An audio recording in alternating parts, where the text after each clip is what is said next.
Estados Unidos ha sido realmente un país muy letal en muchos sentidos, mucho más letal que cualquier otro país del mundo, mucho más en su política exterior que Rusia, China, Irán o cualquiera de nuestros adversarios. Aquí hay dos grandes incógnitas. Una, por supuesto, es Ucrania y la posibilidad de una derrota allí. No sería una derrota para Ucrania, sino una derrota para la OTAN de importancia decisiva. Y luego estaría la derrota estadounidense. Y por implicación la derrota de la OTAN, porque la OTAN es una creación estadounidense en el Golfo Pérsico en relación con Irán. Eso, sospecho, supondría un golpe a la hegemonía estadounidense, a la OTAN y al sistema de alianzas de Estados Unidos, que creo sería irreparable.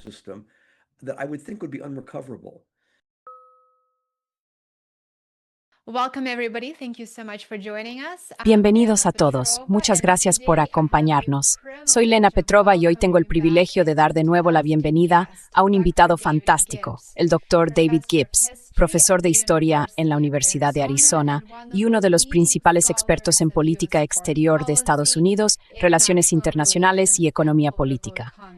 Es autor de varios libros influyentes, entre ellos La revuelta de los ricos, cómo la política de los años 70 amplió la brecha de clases en Estados Unidos. Lo primero, no hacer daño, la intervención humanitaria y la destrucción de Yugoslavia, y la economía política de la intervención en el tercer mundo. Sin duda, estos libros están en mi lista de lecturas para este año.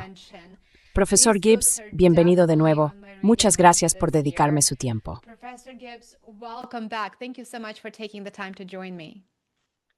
Gracias por invitarme, Joe Smord.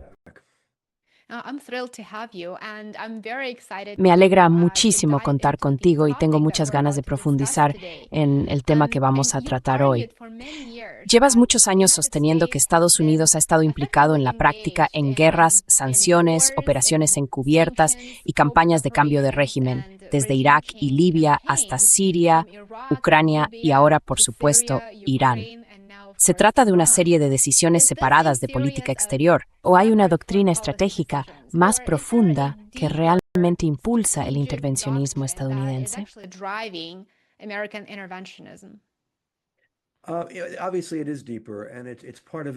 Obviamente es algo más profundo. Forma parte de un esfuerzo general puesto en marcha en los años 90 para presentar a Estados Unidos como el país dominante del mundo, básicamente. Creo que esa era la ambición cuando se derrumbó la Unión Soviética. Se expresó en un documento formal llamado Documento de Orientación para la Planificación de la Defensa, de 1992. Ese documento parece haber sido sumamente influyente, y lo que proponía era que, ante el colapso soviético, Estados Unidos de por stort nafsteleis or dorten des fos, como ninguna repetencia veneniets. Unilateral dominance that no other power has ever had, and the purpose of U.S. foreign policy should be to seize the moment. Y el objetivo de la política exterior de Estados Unidos debería ser aprovechar el momento y establecer ese nivel de poder. No hacerlo de forma cooperativa ni multilateral, sino unilateralmente en la mayor medida posible, recurriendo a la fuerza cuando sea necesario. Ya sabe, hablaban de marginar a las Naciones Unidas de manera significativa, de intentar, en aquel momento, aunque parezca increíble, la Unión Europea, la Comunidad Europea, como se llamaba entonces, se veía como un posible rival en términos de poder. Y ahora ya no lo es, obviamente, pero entonces sí se la veía como un rival en términos de poder.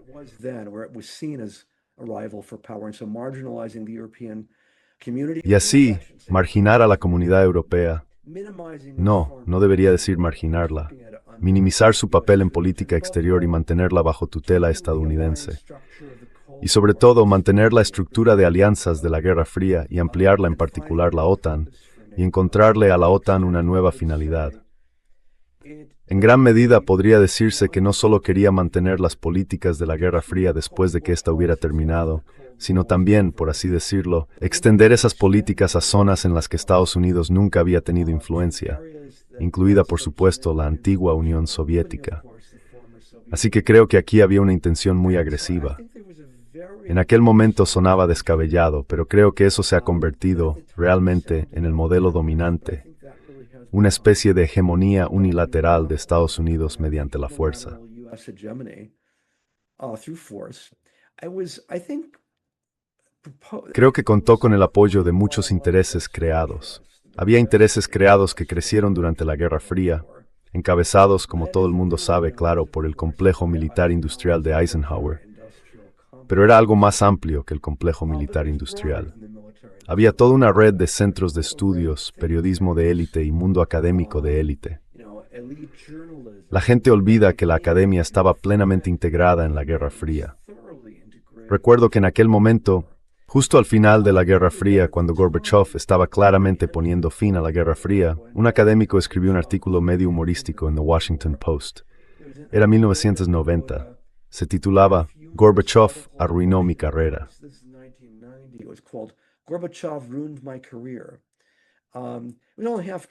Solo bromeaba a medias. Básicamente era alguien cuya carrera se había estructurado en torno a la Guerra Fría.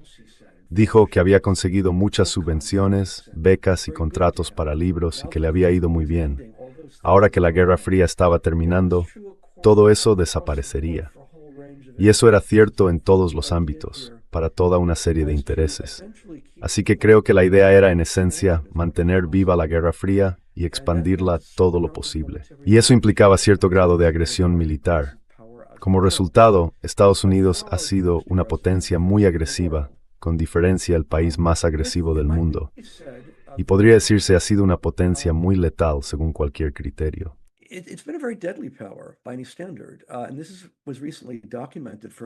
Y esto fue documentado recientemente, por ejemplo, por la revista médica británica The Lancet, que examinó durante 50 años el uso de sanciones unilaterales por parte de Estados Unidos y de sus aliados bajo su tutela. Y concluyó que, de media, las sanciones lideradas por Estados Unidos matan a más de 500,000 personas al año. En 50 años, eso suma unos 28 millones de personas. Es una cifra extraordinaria. Y subraya el hecho de que Estados Unidos ha sido en realidad un país muy letal en muchos sentidos. Mucho más letal que cualquier otro país del mundo. Mucho más en su política exterior que Rusia, China, Irán o cualquiera de nuestros adversarios. Y creo que ese ha sido realmente el modelo. Estados Unidos ha estado buscando oportunidades para proyectar su poder allí donde fuera posible. Lo llevamos haciendo durante décadas. Así que la recién lograda en Irán sigue el patrón erguerto.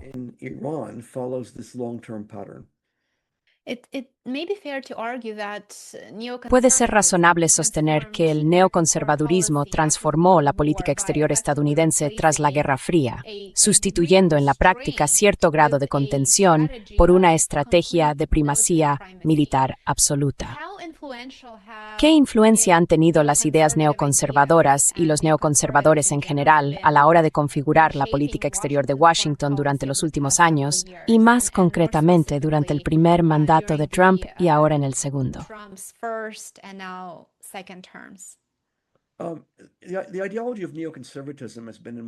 La ideología del neoconservadurismo ha sido, en mi opinión, decisiva. Es una ideología que surgió a finales de los años 70 como respuesta a la derrota de Estados Unidos en Vietnam y a la sensación de que Estados Unidos se había vuelto demasiado contenido como consecuencia de esa derrota. La idea era revitalizar el poder militar estadounidense y aumentar el presupuesto militar. Atrajo a muchos intelectuales de primer nivel, algunos de los cuales habían sido liberales en política y seguían considerándose liberales en política, pero eran profundamente militaristas. Y estas personas, los neoconservadores, los principales neoconservadores, eran ideológicos en el sentido de que sí creían en las ideas y, podría decirse, creían en ellas de forma fanática.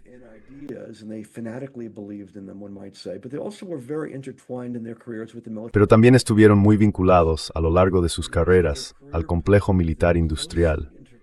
Si se observan sus trayectorias profesionales, estaban estrechamente conectados con los grandes contratistas militares. Y había otro aspecto, el apoyo estadounidense a Israel. Fue en los años 70, empezando con Nixon, cuando Estados Unidos se convirtió realmente en el principal apoyo de Israel. No solo en el suministro de armas, sustituyendo a Francia como principal proveedor de armamento de Israel, sino también subvencionando a Israel en una medida muy considerable. Eso fue en los años 70. Y los neoconservadores estaban estrechamente vinculados al lobby israelí. Y este es el punto crucial. Veían a Israel como un modelo de lo que Estados Unidos debería ser. They saw Israel as a model of what America should be, and that Israel uses force unapologetically. Y que Israel usa la fuerza sin pedir disculpas. La usa de forma agresiva. No se limita a defenderse, sino que ataca a sus adversarios. A los neoconservadores les gustaba eso. Pensaban que así era como debía actuar Estados Unidos. Nunca se disculpan por el uso de la fuerza. E Israel tiende a restar importancia a las negociaciones, aunque no por completo. Han negociado, pero sobre todo como último recurso. Israel prefiere usar la fuerza antes que negociar. Y para los neoconservadores esa era una idea muy estimulante. Veían a Israel como el camino que debía seguir Estados Unidos. Y creo que esto también dio a Israel una enorme influencia en la medida en que los neoconservadores fueron adueñándose gradualmente de la política exterior. Y sí, se hicieron con ella.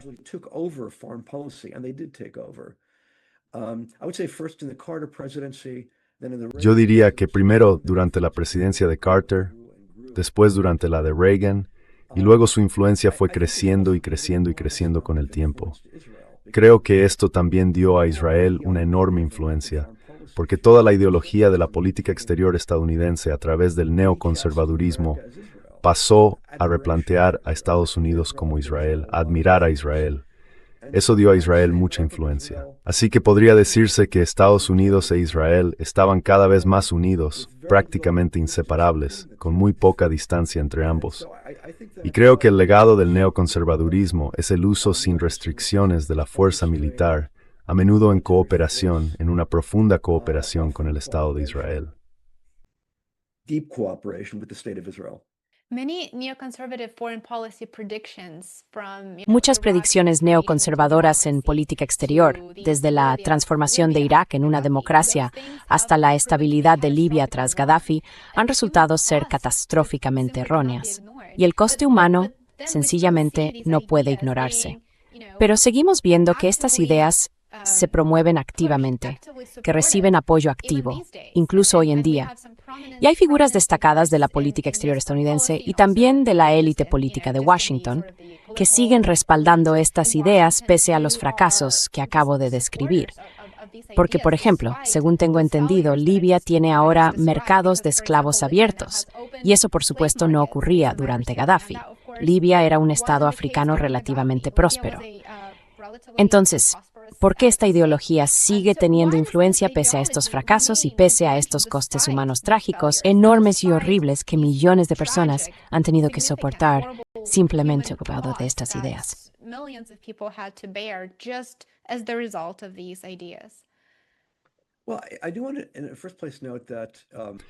Bueno, quiero señalar en primer lugar que el neoconservadurismo, en los años 90, diría que quizá incluso antes, descubrió la idea del humanitarismo y de la justificación humanitaria como un pretexto muy útil para intervenir.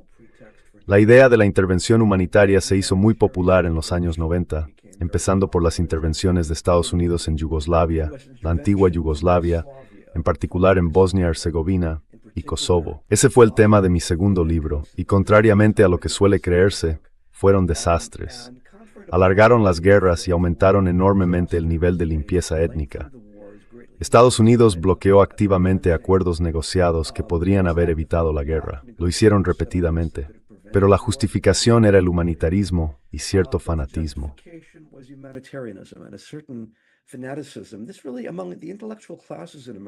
Esto entre las clases intelectuales de Estados Unidos se hizo enormemente popular y reforzó el valor del neoconservadurismo, y llevó en realidad a una intervención tras otra con un amplio respaldo.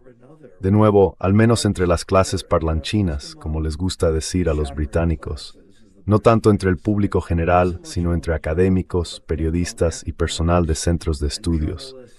Fue muy popular y condujo a una serie de intervenciones desastrosas.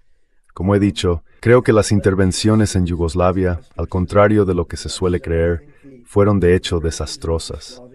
Fracasaron por completo a la hora de aliviar el sufrimiento humanitario y lo aumentaron. La masacre de Srebrenica nunca habría ocurrido si Estados Unidos no hubiera bloqueado las negociaciones de paz que habrían evitado la guerra. I know then they went on from there, but these were neoconservative Sé que después siguieron adelante desde ahí, pero estas fueron intervenciones neoconservadoras. Esto fue el neoconservadurismo en acción. Los principales defensores de la intervención en Yugoslavia eran los neoconservadores clave, gente como Paul Wolfowitz y Richard Perle. Y después pasaron a promover más intervenciones. Por supuesto estuvo el derrocamiento de Saddam Hussein, como es sabido, en 2003, el derrocamiento de los talibanes en 2001 y el derrocamiento de Muammar el-Gaddafi en Libia en 2011. Todas estas fueron guerras defendidas por los neoconservadores y fueron desastres. Tuvimos 19 años de guerra en Afganistán. Estados Unidos se fue y los talibanes regresaron de inmediato. Tuvimos una guerra civil desastrosa en Irak. No se convirtió en un paraíso democrático, como muchos neoconservadores nos aseguraron que sería. Murieron más de 500,000 iraquíes.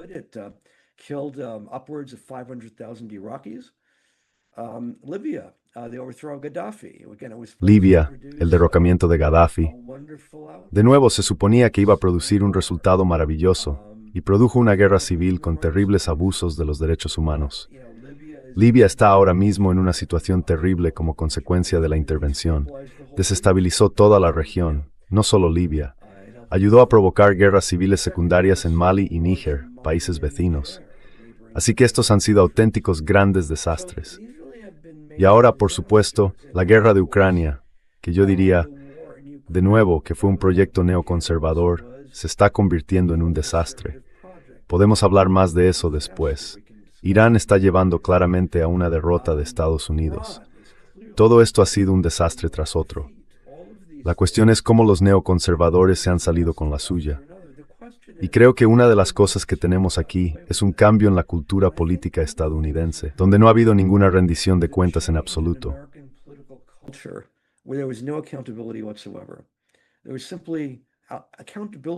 Sencillamente la rendición de cuentas desapareció. Esto es un cambio, porque después de Vietnam, quienes nos llevaron a Vietnam, al desastre de Vietnam, pagaron un precio muy alto en términos de pérdida de credibilidad.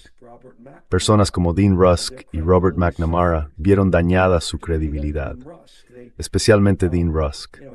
Por lo que tengo entendido, tuvo problemas incluso para encontrar trabajo después de dejar el cargo de secretario de Estado, porque quedó tan marcado por el fiasco de Vietnam. Eso se ha acabado. Eso es rendición de cuentas, pero se ha acabado. No es lo que hacemos. Un buen ejemplo es Victoria Nuland. Victoria Nuland fue asesora de seguridad nacional de Richard Cheney, ayudó a provocar el desastre de la guerra contra el terrorismo y básicamente luego fue ascendida.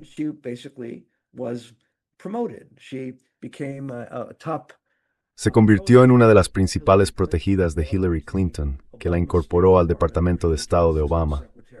Allí fue secretaria adjunta para Eurasia y ayudó a orquestar el derrocamiento del gobierno electo de Ucrania en 2014.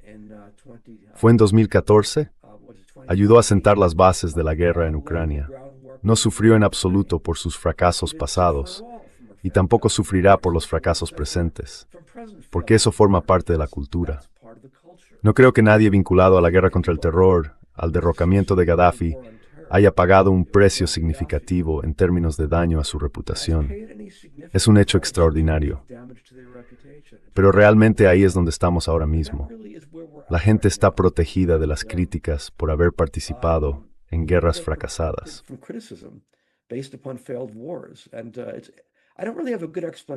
Y la verdad es que no tengo una buena explicación para eso, pero me limito a señalar el hecho. Debo añadir que es increíble que solo haya una persona en la que pueda pensar que realmente haya pedido disculpas sinceras por sus fracasos en la guerra contra el terrorismo. Se llamaba, una figura poco conocida, Walter Jones. Era un congresista de derechas, republicano, de Carolina del Norte, ya muerto. Fue un importante defensor de la guerra contra el terrorismo. Cuando Francia se opuso en las Naciones Unidas al ataque estadounidense contra Saddam Hussein, Walter Jones se indignó tanto que presentó un proyecto de ley para que en la cafetería de la Cámara de Representantes dejáramos de servir patatas fritas francesas. Se llamarían patatas fritas de la libertad como venganza contra Francia. French toast became freedom toast, despite act of Congress. Las tostadas francesas pasaron a llamarse tostadas de la libertad por decisión del Congreso. Fue idea de Walter Jones, y con razón se burlaron de él por aquello. Era una idea absurda, pero demostraba hasta qué punto estaba entusiasmado con apoyar el derrocamiento de Saddam Hussein. Pues bien, resulta que llegó a lamentar profundamente las cosas que hizo y dijo tan públicamente. Era un conservador cristiano y decía cosas como que Dios me perdone por haber apoyado esta guerra. Y admitió que se basaba en un cúmulo de mentiras y que él desempeñó un papel, según dijo, en llevarla a cabo. Y dedicó el resto de su vida.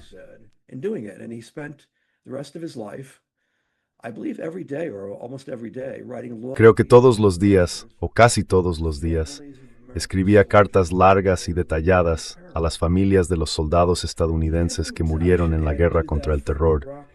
Debo añadir que no lo hacía por los iraquíes o afganos que murieron, pero al menos lo hacía por las familias estadounidenses que habían sufrido una pérdida. Y esa era su forma de hacer penitencia. En general, no comparto las opiniones religiosas ni políticas de Walter Jones, pero valoro que asumiera cierta responsabilidad. Se sentía responsable de sus fracasos. Por lo que sé, es el único que sintió alguna necesidad de disculparse por sus actos. Y sencillamente, ahí es donde estamos ahora mismo. No hay ninguna responsabilidad.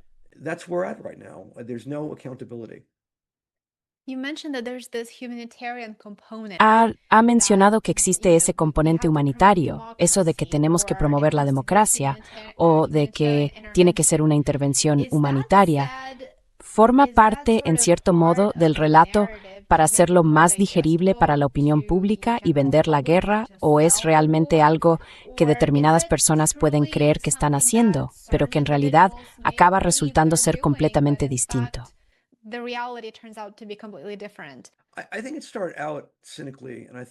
Creo que al principio fue algo cínico, y creo que los principales neoconservadores, personas como Paul Wolfowitz en particular, empezaron haciendo esto, promoviendo la idea de que la intervención militar fomenta la democracia, que protege a las minorías de las masacres, que protege a las mujeres de los abusos.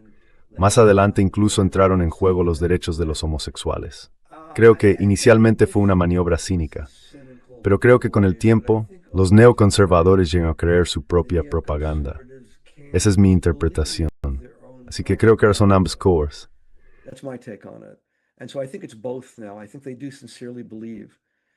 Creo que sinceramente creen en estas ideas. Creen que el poder militar de Estados Unidos está haciendo del mundo un lugar mejor, que responde, al menos en cierta medida, a una intención altruista y que tiene efectos altruistas. Debería añadir que en el ámbito académico existe toda una industria dedicada a analizar la intervención humanitaria y las justificaciones humanitarias de la guerra. Tiene mucha influencia. Y creo que ha tenido un impacto y que ha sido muy útil para vender la guerra. Es uno de esos casos en los que la ideología y el interés propio encajan a la perfección. Es difícil distinguir qué es una cosa y qué es la otra, porque ambas apuntan en la misma dirección, que en este caso es la intervención militar.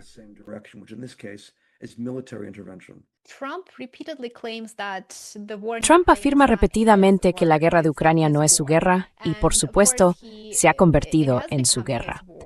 También ha sugerido en repetidas ocasiones que está impulsando negociaciones para ponerle fin. Hace solo unos días dijo que el final de la guerra está, cito, bastante cerca. Pero la realidad es que Estados Unidos ayuda a Ucrania a identificar objetivos en territorio ruso y a llevar a cabo esos ataques. Así que, en realidad, no es un mediador neutral. ¿Trump no quiere o no puede poner fin a la guerra en Ucrania?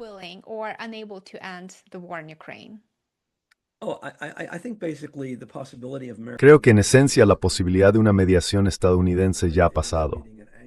Hubo una reunión muy conocida en Anchorage con Putin, y los rusos afirman, de manera plausible, que sí tenían algún tipo de acuerdo, aún no conocemos todos los detalles, con Estados Unidos, y que Estados Unidos simplemente incumplió sus condiciones. Es perfectamente plausible. Quiero decir, Trump hace eso constantemente, así que supongo que es muy probable que eso fuera lo que ocurrió. Creo que los rusos sienten que la diplomacia les ha fallado tantas veces que dudo que vayan a intentarlo más por esa vía. Creo que esto se resolverá en el campo de batalla. Y lo creo de verdad. Sí pienso, sé que mucha gente no lo cree, que las pruebas para mí sugieren que van a ganar en el campo de batalla. Está llevando mucho tiempo, pero creo que las pruebas sí sugieren que ganarán. Antes de entrar en las pruebas de que van a ganar, ¿quieres hacer alguna pregunta más o añadir algo? ¿O sigo? No, por favor, siga. Me encantaría ir a los baicos, pero por favor, siga. Esto es fascinante. Bueno, la razón por la que creo que Rusia va a ganar es que, ya sabe, la cuestión es que la gente no parece darse cuenta de que en todas las guerras, la verdad es la primera víctima, y toda guerra es propaganda. Y si lee la prensa estadounidense o europea, lo que recibe son informaciones procedentes de Ucrania o de, ya sabe, los servicios de inteligencia de países que respaldan a Ucrania. Así que, naturalmente, básicamente menosprecian las capacidades de Rusia y exaltan las de Ucrania. Y se afirma que Rusia está perdiendo la guerra, que su economía se está hundiendo, que Putin está perdiendo apoyo y así sucesivamente. Además, se dice que las pérdidas militares rusas son enormes, mucho mayores que las de Ucrania.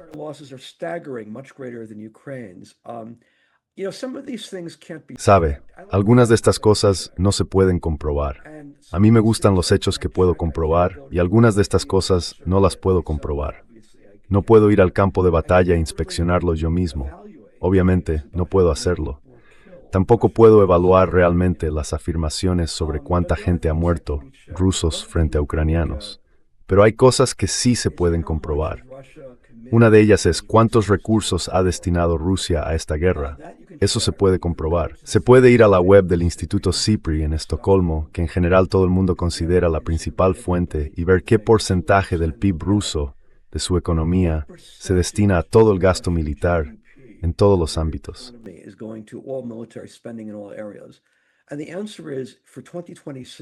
Y la respuesta es que para 2026 es el 6,3% del PIB. Para un país que lleva 4 años en guerra, no es mucho. No es una cifra muy alta. A mí me indica que Rusia apenas ha empezado a explotar lo que puede hacer y que puede aumentar el ritmo si decide hacerlo. Y si necesita hacerlo, tiene capacidad para aumentarlo de forma significativa. Quiero decir, si se mira a los países que entran en guerra, cuando Estados Unidos estaba en Vietnam y en Corea, gastaba más del 6,3% de su PIB. Durante la Segunda Guerra Mundial, creo que el gasto estadounidense superó el 40% del PIB. Eso es lo que hace un país cuando está realmente comprometido con una guerra.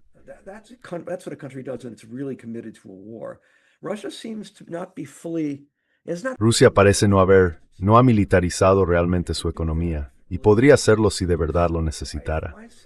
Así que mi impresión es que Rusia no está en una situación desesperada, económicamente hablando. Otra cuestión es, ¿hasta qué punto cómo está perdiendo apoyo Putin? Acabo de leer un artículo en The Economist que parte de la premisa de que Putin está perdiendo apoyo. Y una de las cosas que citaban era el centro de sondeos Levada, en Rusia, que consideraban, y creo que en general se considera independiente y fiable, y decían que mostraba que Putin está perdiendo apoyo. Bueno, pueden ir a la página web del Centro Levada, que está en inglés, y consultar el nivel de aprobación personal de Putin.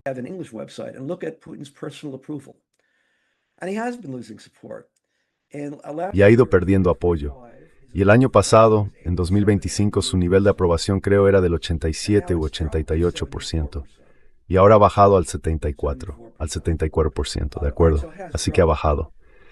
Pero ya sabe, la idea de que de algún modo vaya a haber un levantamiento contra Putin y que el pueblo ruso vaya a derrocarlo, o que vaya a haber un golpe de Estado o algo así, o que haya una crisis económica en Rusia que justifique esto, vale esas cosas ibéricos.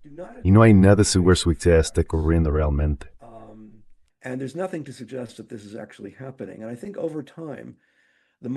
Y creo que con el tiempo, el tamaño mucho mayor de la economía rusa, la mayor magnitud de sus recursos humanos, sus mayores cantidades de artillería y de todo lo demás, que están produciendo más que Occidente prácticamente en todas las categorías.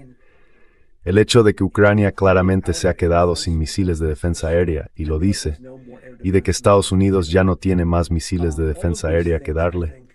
Todo eso, creo, indica firmemente que Ucrania va a perder esta guerra y que la OTAN no puede hacer nada al respecto. Esa es mi opinión. Y en esencia, creo que la gente solo está aplazando lo inevitable al dar más ayuda a Ucrania, porque eso no hace más que prolongar la guerra y el sufrimiento.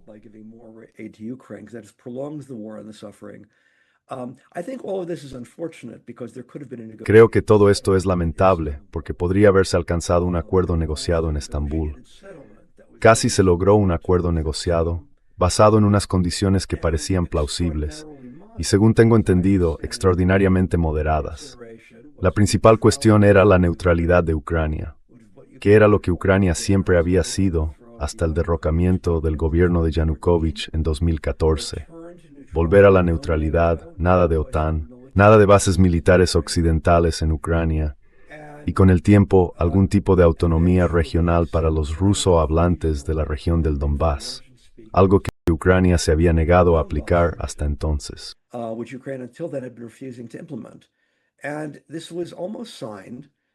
Y esto estuvo a punto de firmarse, y no se firmó por la intervención de estados occidentales. Esto se ha documentado repetidamente. Está bastante claro que fue eso lo que ocurrió. Y creo que Estados Unidos y Europa, especialmente Gran Bretaña, pensaban que estaban en condiciones de destruir a Rusia, de infligirle una derrota militar, de sacarla de la liga de las grandes potencias, quizá de fragmentarla en microestados. Mucha gente hablaba de eso. Kaja Kallas habla ahora activamente de ello como un objetivo, fragmentar Rusia.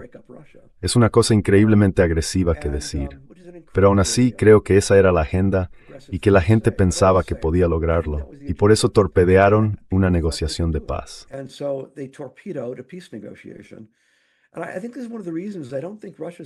Y creo que esta es una de las razones por las que no creo que Rusia vaya a tomarse ya tan en serio las negociaciones de paz. Cada vez que han intentado negociar, no ha funcionado.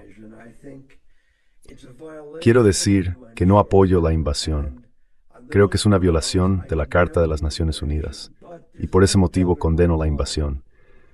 Pero no me cabe ninguna duda de que si Estados Unidos se hubiera encontrado con bases militares extranjeras en México, habría estado absolutamente dispuesto a recurrir a la fuerza militar en respuesta a lo que habría percibido como una amenaza. Y partiendo de eso, nadie debería sorprenderse de que Rusia invadiera, porque eso es exactamente lo que Estados Unidos habría hecho si hubiera sido necesario.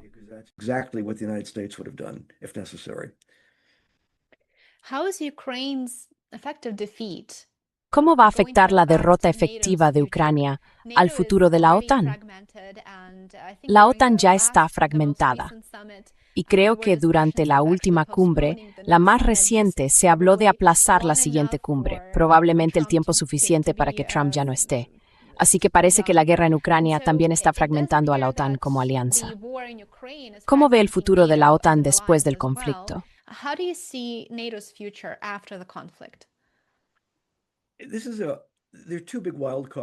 Aquí hay dos grandes incógnitas. Una, por supuesto, es Ucrania y la perspectiva de una derrota en Ucrania. No sería solo una derrota para Ucrania, sino una derrota para la OTAN de importancia decisiva. Y luego está una derrota estadounidense, y por extensión una derrota de la OTAN, porque la OTAN es una creación estadounidense en el Golfo Pérsico con respecto a Irán. Sospecho que eso supondría un golpe a la hegemonía estadounidense, a la OTAN y al sistema de alianzas de Estados Unidos, del que creo que no podrían recuperarse. Por otra parte, no sé cuál sería el resultado. Quiero decir, los europeos están hablando ahora en términos extraordinarios sobre una guerra con Rusia. Una guerra con Rusia dentro de 5 años, quizá una guerra con Rusia el año que viene.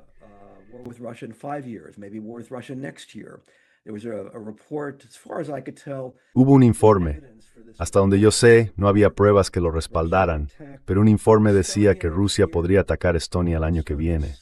Estonia está hablando de una posible evacuación a Finlandia. Ya sabe, son conversaciones muy inquietantes. Que Kaja Kallas, en la práctica la ministra de Exteriores de la Unión Europea, hable en nombre de toda la UE y diga que uno de los objetivos podría ser dividir Rusia en pedazos. Eso es extraordinariamente agresivo. Aumenta enormemente el riesgo de guerra, incluida una guerra nuclear. Creo que la gente tiende a olvidar lo peligrosa que es una guerra nuclear. Lo que está ocurriendo ahora mismo en Ucrania es mucho más temerario que cualquier cosa que se intentara durante la Guerra Fría.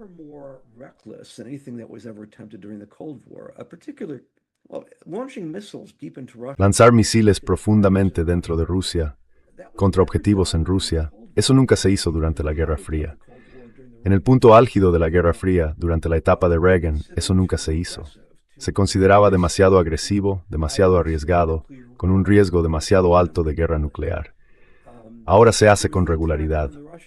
Hubo el ataque contra las bases de bombarderos rusos hace 1 o 2 años, creo. Y ahora este fue un ataque oficialmente realizado por los ucranianos, pero casi con toda seguridad con apoyo de inteligencia de Occidente, muy probablemente de Estados Unidos y Gran Bretaña, y fue contra bombarderos estratégicos rusos, de los que podrían utilizarse para un ataque nuclear. De nuevo, eso nunca se hizo durante la Guerra Fría. Se habría considerado demasiado agresivo, demasiado peligroso, pero ahora se está haciendo.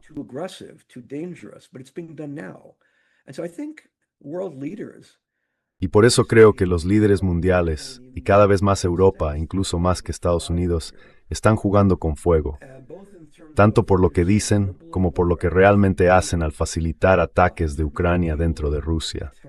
No está ayudando a Ucrania. Quiero decir, los ataques contra las refinerías de petróleo rusas han tenido como resultado que Rusia use su capacidad de ataque, que es mucho mayor. Ucrania utiliza sobre todo drones. Ya no tiene misiles balísticos. Rusia está usando misiles balísticos que son mucho más eficaces para cerrar prácticamente el puerto de Odessa y toda la costa del Mar Negro. Básicamente está convirtiendo a Ucrania en un país sin salida al mar. Esto sí perjudicó a Rusia, pero creo que va a perjudicar mucho más a Ucrania y de una forma mucho más devastadora.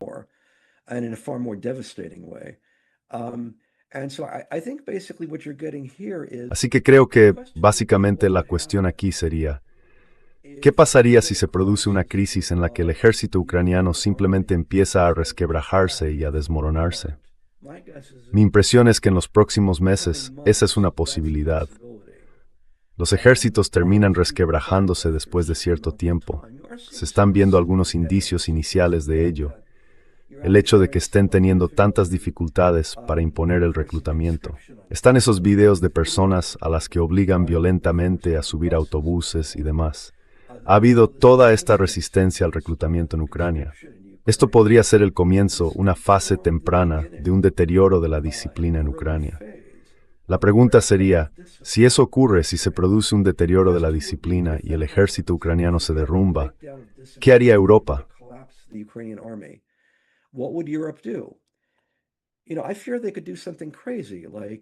Me temo que podrían hacer alguna locura, como enviar tropas europeas a Ucrania o establecer una zona de exclusión aérea allí y empezar a enfrentarse activamente a la Fuerza Aérea Rusa. Nunca habría pensado que eso fuera posible, porque los ejércitos europeos son realmente muy pequeños y no están muy entrenados. Sospecho que no están realmente preparados para el combate. Ahora mismo, ni de lejos son tan capaces como el ejército ruso. Pero eso no significa que no vayan a hacer alguna locura, porque me parece que aquí está surgiendo cierto grado de irracionalidad. Creo que cuando aparece una irracionalidad de ese tipo, incluso en países como Francia y Reino Unido, que tienen armas nucleares, eso es extraordinariamente peligroso. Pero creo que podríamos estar llegando a ese punto, y me preocupa bastante.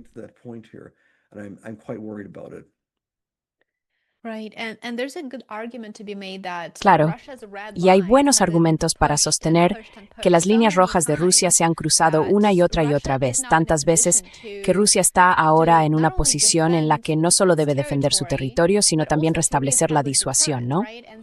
Así que la pregunta es, ¿cuántas veces más puede la OTAN, al apoyar a Ucrania, cruzar las líneas rojas de Rusia antes de que Rusia se vea obligada a responder de una forma en la que no lo ha hecho hasta ahora? Y eso parece ser un detonante de escalada tan importante que nadie sabe si llegará a ocurrir. Y por supuesto, Rusia ha sido increíblemente contenida hasta ahora y se podría argumentar aumentar ha agotado los esfuerzos diplomáticos.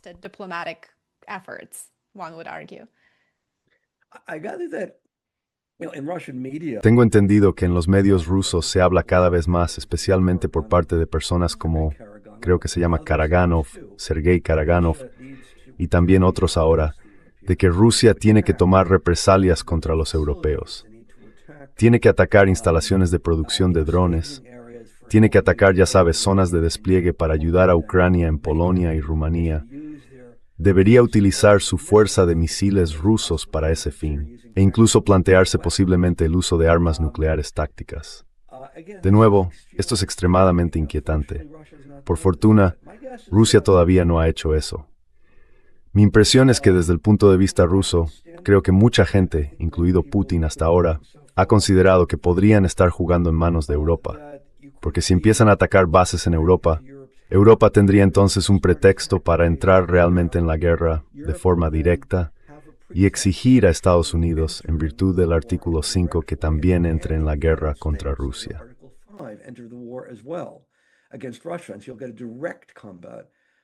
Y así se produciría un combate directo entre Estados Unidos y la OTAN por un lado y Rusia por el otro. No solo utilizando a Ucrania como ariete, sino con la OTAN interviniendo directamente por sí misma. Y me da la impresión de que hay muchas personas en Europa que realmente quieren ese resultado y quizá estén intentando provocar a Rusia para que ataque. Por suerte, Rusia no ha picado el anzuelo. Mi impresión es que los dirigentes, los máximos dirigentes, encabezados, por supuesto, por el propio Putin, han decidido que el tiempo juega a su favor y que con el tiempo acabarán imponiéndose en la guerra, pese a todo lo que está haciendo la OTAN, a lo que está haciendo Ucrania y a lo que la OTAN les permite hacer. Cosas como atacar refinerías están perjudicando a Rusia, pero no lo suficiente como para que, ya sabes, no puedan seguir adelante.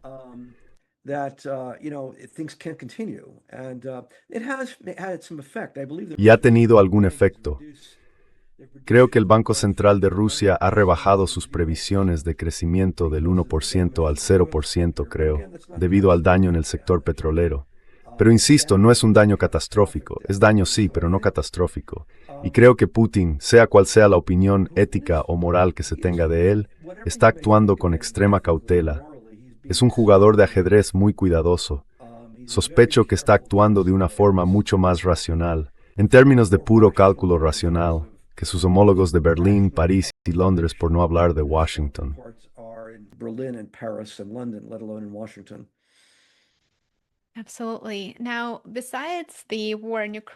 Sin duda.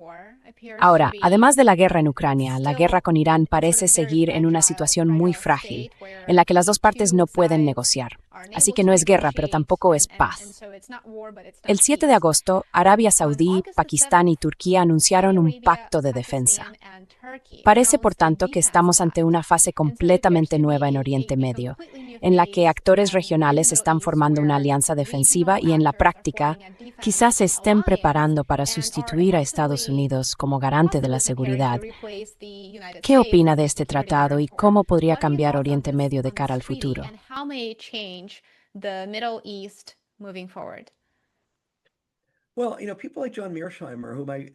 Bueno, alguien como John Mearsheimer, a quien respeto mucho, sostiene que si Estados Unidos se repliega y pierde su posición hegemónica y entra en juego la multipolaridad, el mundo no será más pacífico.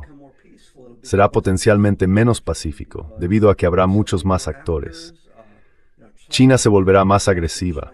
China en particular, porque por supuesto es con diferencia el mayor de los estados que compiten con Estados Unidos en este momento.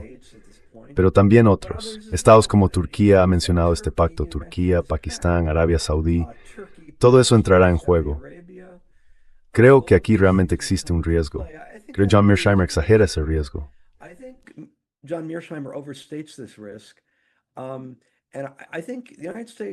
Y creo que Estados Unidos ha sido, ya saben, uno puede sostener la opinión, como hacen algunos, de que Estados Unidos, pese a todos sus defectos, sus agresiones, su brutalidad y demás, es mejor mantener a Estados Unidos en la hegemonía porque más vale malo conocido que malo por conocer. Estados Unidos es una potencia defensora del statu quo. En las relaciones internacionales, las potencias defensoras del statu quo tienden a ser menos agresivas que las potencias revisionistas. Estados Unidos ya está arriba, es el número 1, así que tiene menos necesidad de volverse agresivo. El problema es que eso no es cierto. Estados Unidos ha sido increíblemente agresivo. Siempre necesita ir más allá. Siempre necesita atacar a otros países. A pesar de ser el número 1, incluso cuando realmente lo era en los años 90, den die austerity statements FN.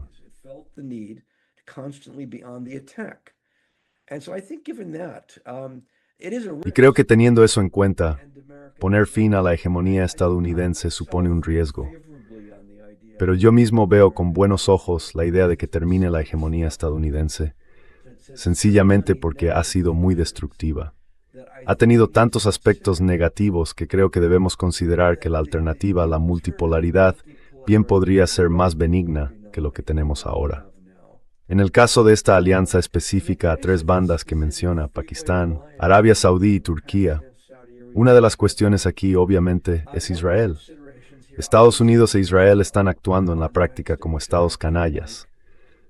Creo que Arabia Saudí pensó originalmente en Estados Unidos como garante de su seguridad, pero estamos viendo justo lo contrario. Si tienes bases estadounidenses, te atacan. Eso es lo que ocurre. Y Estados Unidos no puede protegerte de ese ataque.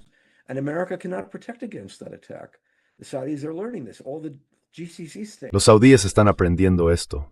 Todos los estados del Consejo de Cooperación del Golfo lo están aprendiendo. Y ante la ausencia de seguridad estadounidense, están buscando en otros lugares. Turquía, tengamos en cuenta que Israel ha hablado de Turquía como un posible adversario. Israel parece estar atacando a todo el mundo en la región, un país tras otro, Irán, Líbano, Gaza y así sucesivamente.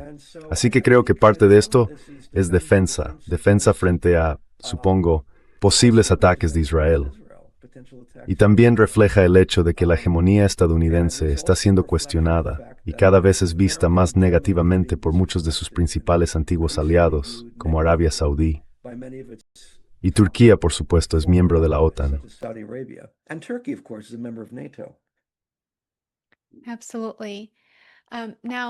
Desde luego. Ahora, si pasamos rápidamente a Venezuela, creo que también podríamos observar un intervencionismo interesante que le encanta sacar a relucir. De hecho, hace solo unos días presumió, alardeó de haber tomado, cito, miles de millones de barriles de petróleo de Venezuela, porque, y vuelvo a citar, al vencedor le corresponde el botín. ¿Qué le parecen estas declaraciones?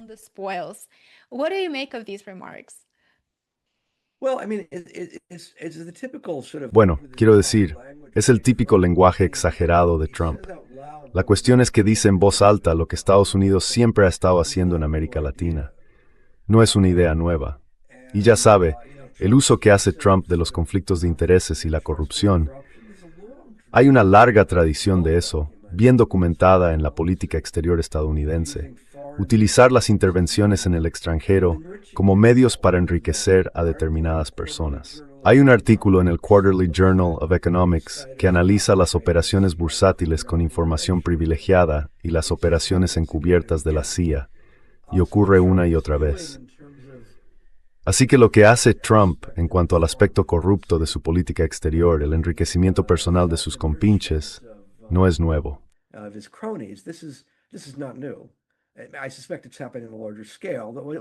Sospecho que está ocurriendo a mayor escala, pero lo nuevo es que lo está haciendo de forma tan abierta.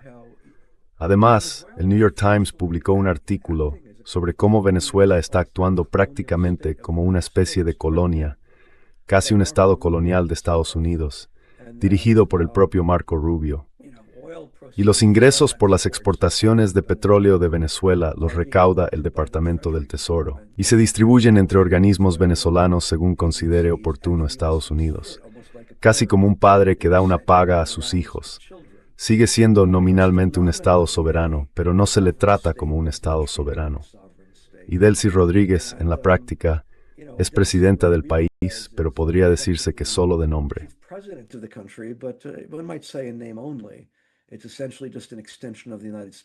En esencia, ahora no es más que una extensión de Estados Unidos. Pero de nuevo, esto no es algo nuevo.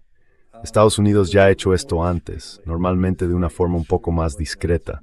Lo que está haciendo Trump es muy poco discreto, pero Trump es una figura poco discreta. En cierto sentido podría decirse que dice en voz alta lo que otros dicen en voz baja. Podría decirse que el Departamento de Defensa siempre ha sido un departamento de guerra. Ahora simplemente lo llaman Departamento de Guerra. Soy un poco escéptico con quienes ven a Trump como una figura absolutamente nueva, como si nunca hubiera existido nada parecido. No es tan nuevo. Las políticas que yo veo son, en líneas generales, coherentes con la política estadounidense a lo largo del tiempo, pero formuladas con un poco más de franqueza y un poco más de crudeza.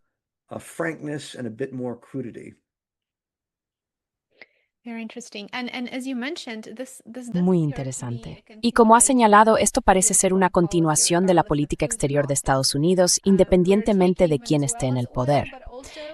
Estamos tomando el petróleo de Venezuela, pero también invadimos Irak y todavía hoy seguimos recibiendo ingresos por sus ventas de petróleo que se depositan en la Reserva Federal. Entonces, ¿por qué Estados Unidos sigue teniendo control sobre los ingresos petroleros de Irak? Estamos en 2026 y en la práctica se ocupa de Irak, tío.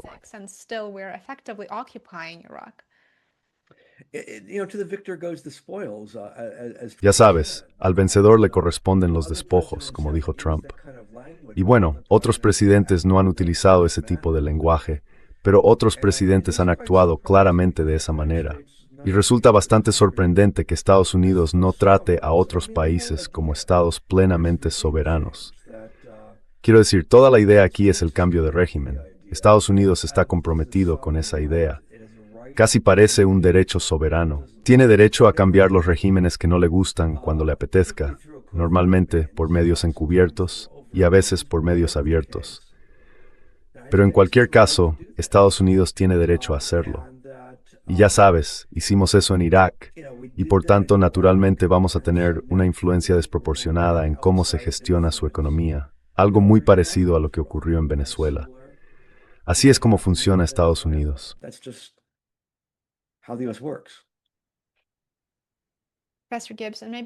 Profesor Gibbs, y quizá una última pregunta para usted.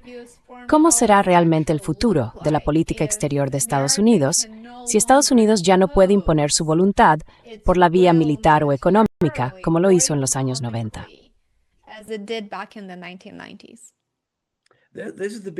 Esta es la gran pregunta. Cuando Estados Unidos pierda definitivamente la guerra en Irán y Trump tenga que retirarse de esta guerra, como inevitablemente tendrá que hacer, y cuando la OTAN pierda la guerra en Ucrania, algo que creo que está entre muy probable y casi seguro, de nuevo, no sé cuándo, pero va a ocurrir, ¿qué les pasará después a Estados Unidos y a Alemania? Está la cuestión evidente de que con todo el uso masivo de sanciones que se está llevando a cabo, ¿cómo va a afectar esto al dólar? Y sin duda, los países van a ir abandonando el dólar cada vez más.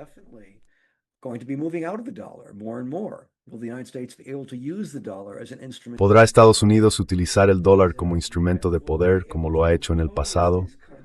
¿Podrá imponer este tipo de sanciones en el futuro? Muy probablemente no.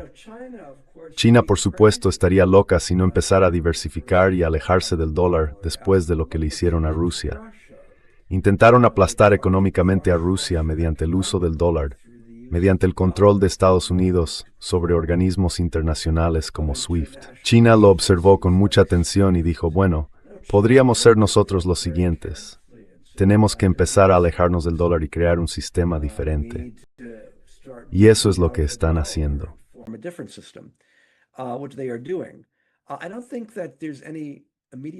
No creo que haya ninguna perspectiva inmediata, por lo que he visto, de que China quiera internacionalizar su propia moneda como una especie de divisa de reserva global. Sin embargo, creo que lo que estamos viendo cada vez más son acuerdos bilaterales, casi como una forma de trueque o mediante monedas locales. Pero con el tiempo la gente va a usar cada vez menos el dólar y ese instrumento de poder irá disminuyendo hasta desaparecer. Así que sí veo esto como el principio del fin de la hegemonía estadounidense. Ahora bien, ¿qué la sustituirá? Una gran incógnita es qué hará Europa cuando pierda la guerra en Ucrania. Y se van a limitar a sentarse y decir, bueno, pues ya está.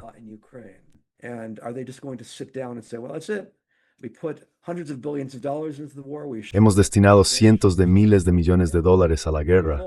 Aseguramos a nuestras poblaciones que íbamos a ganar y perdimos. Cooperamos. No se quejaron de que volaran el gasoducto Nord Stream. Cortaron la energía barata procedente de Rusia. Hemos reducido el nivel de vida. Bueno, les dicen a sus poblaciones, bueno, así son las cosas. Pero puede que no sea así. Puede que hagan algo desesperado, como intentar una guerra directa con Rusia, lo cual sería, y lo digo quedándome corto, algo increíblemente temerario, pero no lo descartaría. Así que aquí hay todo tipo de incertidumbres. Pero sí creo que la era de la hegemonía estadounidense está llegando a su fin.